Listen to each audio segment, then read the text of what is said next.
Ciao, my name is Helena. I'm from Yummy Italy and Italian Pasta Academy, and I'm going to show you how to make the typical egg pasta from Emilia Romagna. So a lot of people think of Emilia Romagna as a place in Italy and don't necessarily always link it with all the incredible food products and pasta dishes that we have here. So if you think lasagna, you think tagliatelle, think pappardelle, farfalle, all the little butterfly shapes, Tortelloni, the big filled pasta, Tortellini, the little tiny pasta, they all come from this region.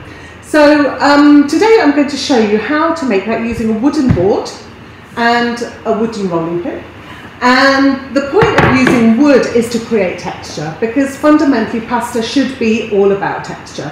So texture means that your sauce will stick to your pasta and create a better flavour and a better in-mouth feel experience. So what we're going to do, we're going to use flour, which is a soft wheat flour, 00, so a finely ground soft wheat flour, and eggs. And we're not going to use any water, any salt, any olive oil, because those are all things that are generally made for the pastas coming from southern Italy.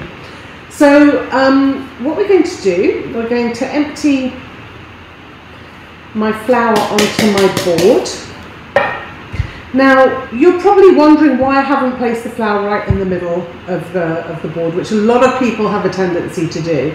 Now a lot of people have back problems, which thankfully I don't, but generally speaking, if you're having to work sort of in the middle of the board and away from you, you're going to put a lot of pressure on your lower back. And there's one way of helping to avoid that. One is by standing with your feet hip width apart and bringing your pelvis to align your back. And the other is to work as close to you as possible. So the next thing we're going to do is create a crater. And I'm going to create a fairly wide one. So quite often I see these kind of craters with like really, really narrow holes, and that makes it difficult for you to whisk your eggs. So you need to be able to make a crater that's fairly wide, where your eggs can fit in and where you can easily whisk them without using the point of your fork. If you use the point of your fork on your wooden board, all you're going to do is chisel away pieces of wood, which is not what you want at all. So I'm going to put my eggs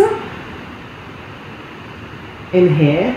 Now I opened or cracked the eggs into a bowl first, and the reason for that is one, hygiene, because you're touching the outside of the egg shell, and quite often, as most people know, eggs can carry salmonella.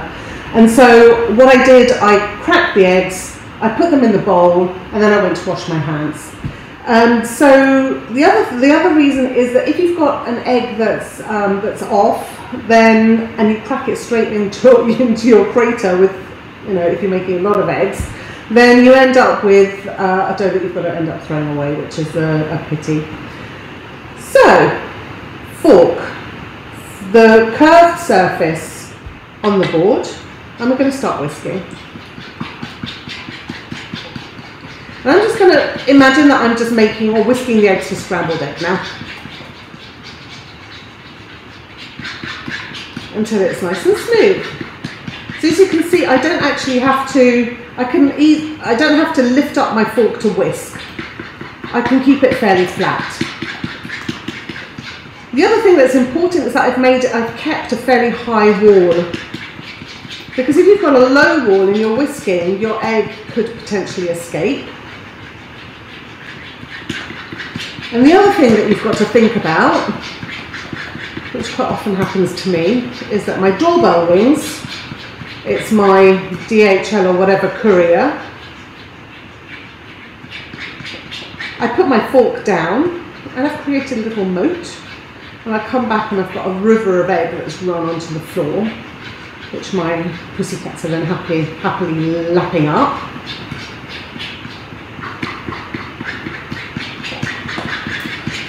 So I've whisked my eggs now, and I'm going to start bringing in the flour from the sides. Okay, bringing in the flour from where my wall is the thickest, and I'm going to start mixing that in until it's nice and smooth.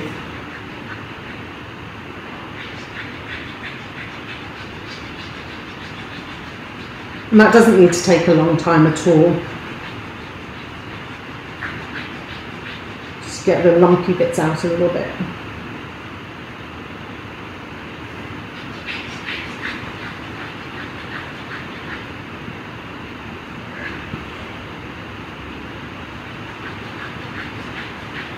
So I'm going to carry on bringing in the flour until it creates a lot of resistance and I can't mix the flour and the egg very easily anymore. So it's starting to get fairly solid now. And there's going to come a point where it moves all by itself.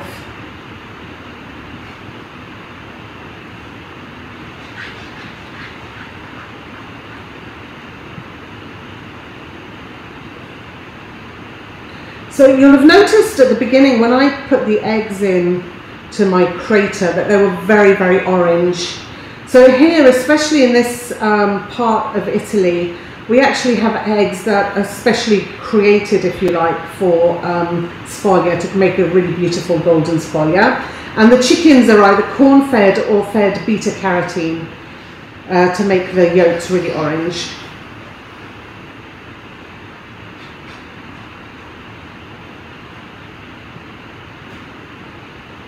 Okay, so now, slowly, I'm actually getting a lot of resistance.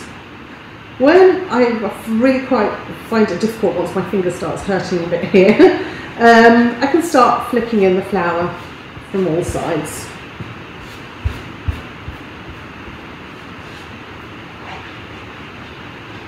I'm going to mix that in as much as I can. I'm going to cover my fork with flour. I'm going to wipe that off. So I actually have very little residue on my hands. So you might have seen, if you're interested in making pasta, a lot of the time people use their hands for a lot of these processes. But to be honest, I think that you don't need to. It just means waste, because the more you use your hands, the more residue you leave on your hands, the more you've got to wash off, and the less you end up with. So, my bench scraper is really important at this point. My bench scraper helps me to do two things. One, it helps me to get the flour to be absorbed in the whole egg mixture. And the other thing is to actually clean my board. And so what we don't want is residue on the board. We want to make sure that there's as little residue on the board as possible. And the reason for that is that if your board is sticky, then you think your dough is sticky and you're going to end up adding more and more flour. And quite often that's not the case. So the dough is actually fine, but people add flour because it's sticking to the board. So what you need to do is just scrape away your board consistently and continuously, and start just lifting up. So this is what we call the egg monster. It's eating up the flour. I'm not cutting it or anything. All I'm doing is lifting. And that will slowly absorb all the flour by itself. It's a bit like the monster in Stranger Things that kind of sucks people up and things up. Can't actually wait for the new series. Really excited about that. So, because my son's got a really big crush on Millie Bobby Brown.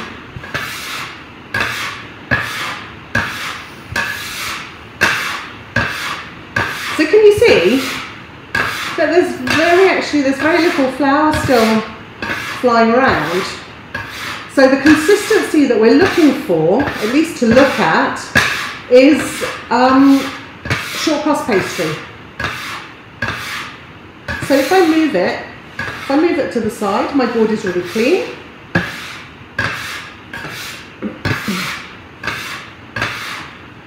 So,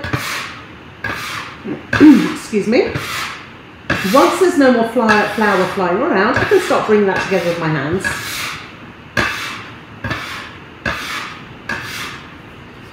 Okay. So very little residue. My hands are obviously going to get a bit dirty now. But by using the bench scraper, it just means you don't have to go away and clean off your hands more than once.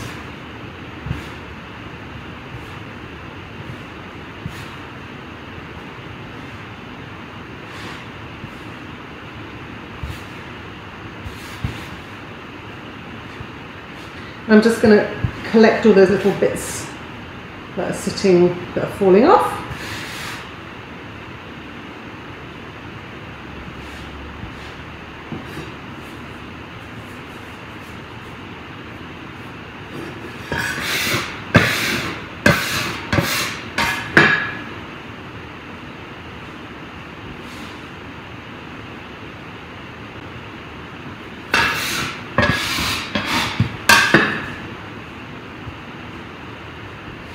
And voila, no waste whatsoever.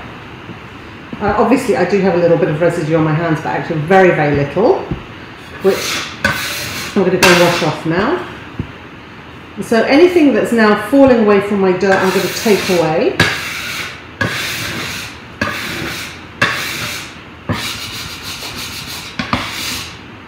Like that.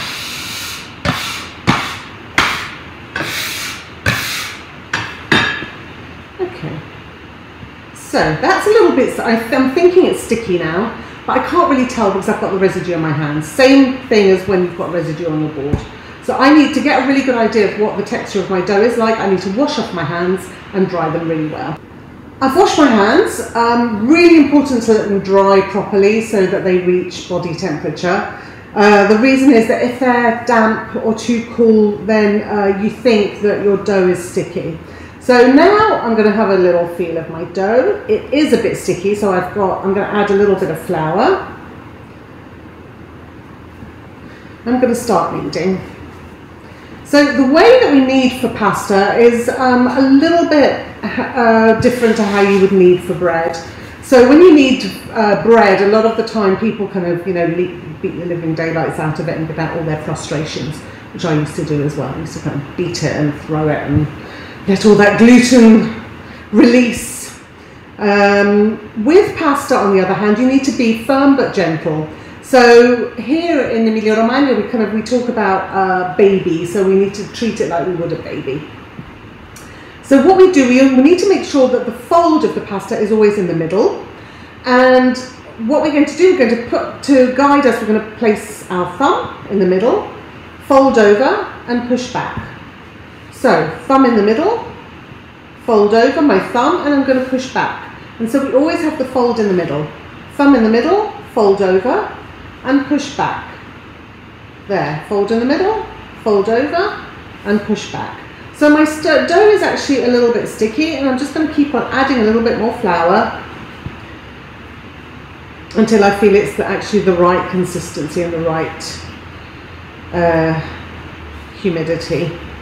So I've got my own rhythm now to knead dough, but I use the one that I just showed you as a guideline because a lot of people actually don't know how to knead. And so bread bakers tend to knead differently to pasta makers, and I've taught many, many bread makers, and they're always quite, oh wow, I didn't realise you needed pasta like that. But what's really importantly, like I said, you always have the fold in the middle, and the reason is that afterwards, when you're actually rolling out your pastry, that will help to create a much smoother appearance without necessarily any lines in the middle. So I'm actually not used to working with these tiny doughs anymore. I usually work with a lot more, so it's a bit weird having this tiny little thing.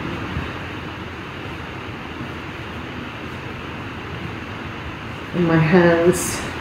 Okay, so I'm going to carry on kneading this now for about 10 minutes.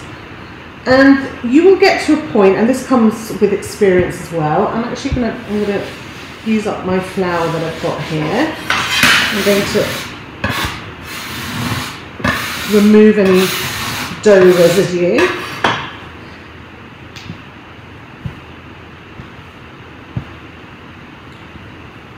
And so yeah, like I was saying, you get to a point where your dough really relaxes.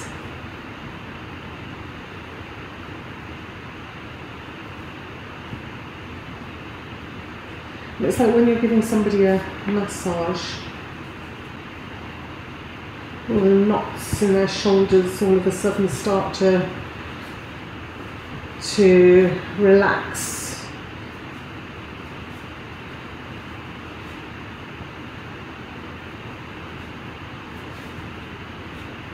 Okay. So I'm going to knead this now for 10 minutes. I'm finishing kneading my dough now. And it's really got to this kind of beautiful consistency. I'm going to roll it a little bit like this into a little baguette shape, and it's going to spring back when I poke my finger in it. Okay, and I'm going to roll out a little sort of baguette shape, and then pinch it together in the middle, and create a ball. So I'm going to put a tiny bit of flour on here, and turn it over.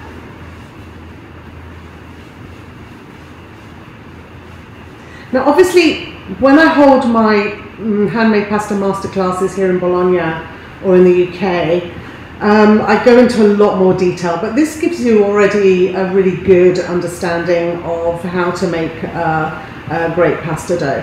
So if you have a look at the consistency, we're not really looking for a super smooth surface, because that's going to come after the dough's rested.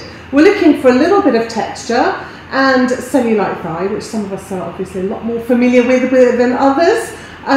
But this is the kind of consistency we're looking for. Okay, so that's lovely now. And I have two obsessions. One is cleaning my board, and the other one is plastic. So really trying to avoid as much plastic as possible. A lot of people are still using plastic to wrap their dough in, and I think we just need to create a lot more awareness surrounding this, especially the older generation who once upon a time didn't use plastic at all and have now become pretty reliant on it. And I think the younger generations are starting to look elsewhere for materials or ways of covering. Once upon a time, the grannies used to either put their dough on a plate, covered with something, which a lot of them still do, but a lot of people are using plastic wrap, which is terrible, and I'm going to say yes, it is terrible. So what I do, I just put a little bit of flour on my plate. I want a flat surface so that I can lift up my dough easily afterwards without ruining the shape. I'm going to put that on there, put a little bit of flour on top, rub it in, and then cover it.